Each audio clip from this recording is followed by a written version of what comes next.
Well, hi, I'm Wes, and I grew up in a pastor's home, and I'm a pastor now. So I have seen up close and personal just how challenging it is to be a pastor. And the last few years have proven to be even more difficult.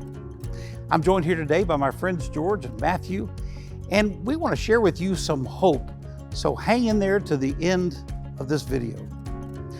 David Kinnaman, who's the president of the Barna Group, recently wrote about the challenges that church leaders face today. Zooming in on 2020 until now, he listed things like the global pandemic, digital worship, racial and social unrest, and deep political polarization as our very present challenges. Well, zooming out before 2020, Kinnaman reminds us that the road was not always easy before 2020 either.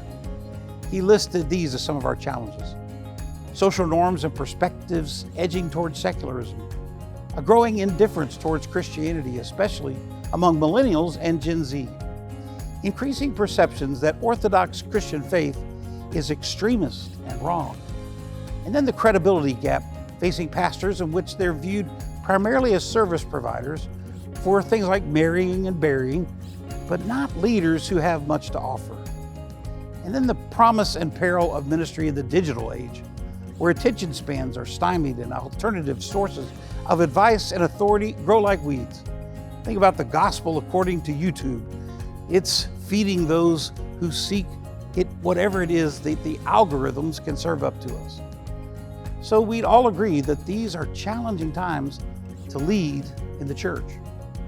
Well, in 2020, a group of passionate pastors gathered in Atlanta, Georgia, with Craig Robertson, one of the founders of Spiritual Leadership Incorporated. Now, we were pastors of churches who came together through a mutual holy discontent around disciple making in the local church. You see, the pre-pandemic metrics of attendance, budgets, buildings, and programs were all up and to the right. However, the pandemic, political, racial, and denominational divisions exposed the insufficiencies in our church and revealed a need for a more robust, sustainable, and scalable model of disciple making at the heart of the church.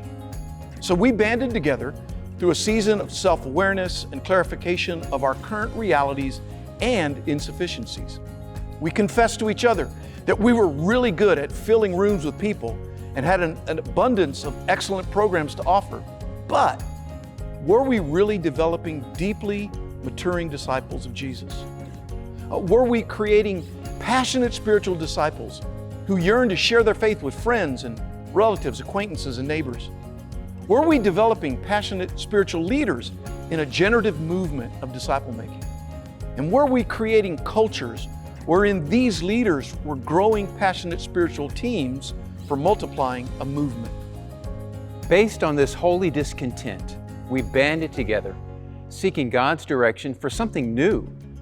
We share a passion for the renewal of disciple making in the Wesleyan tradition.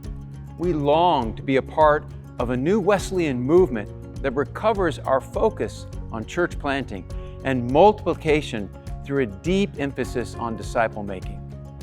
We desire a hunger in the church for people to be perfected in love through the sanctifying grace of God. Since 2020, the Sanctification Project has prayerfully discerned that the Holy Spirit is stirring in other church leaders a similar passion for making more and maturing disciples. Similarly, other church leaders began contacting us about joining our movement. It was time to consider how the project could evolve into a network. So on this website, you will find a list of other churches in the Sanctification Network, a downloadable document entitled, "Why Should My Church Join?" Our mission, vision, and values in the Sanctification Network, a downloadable Sanctification Network guidebook, and you'll see a few testimonies of some of the pastors in the network. We encourage you to use the contact form to reach out to us. Now, we hope you find this helpful as you discern whether you and your church want to join the movement. We will be praying for you.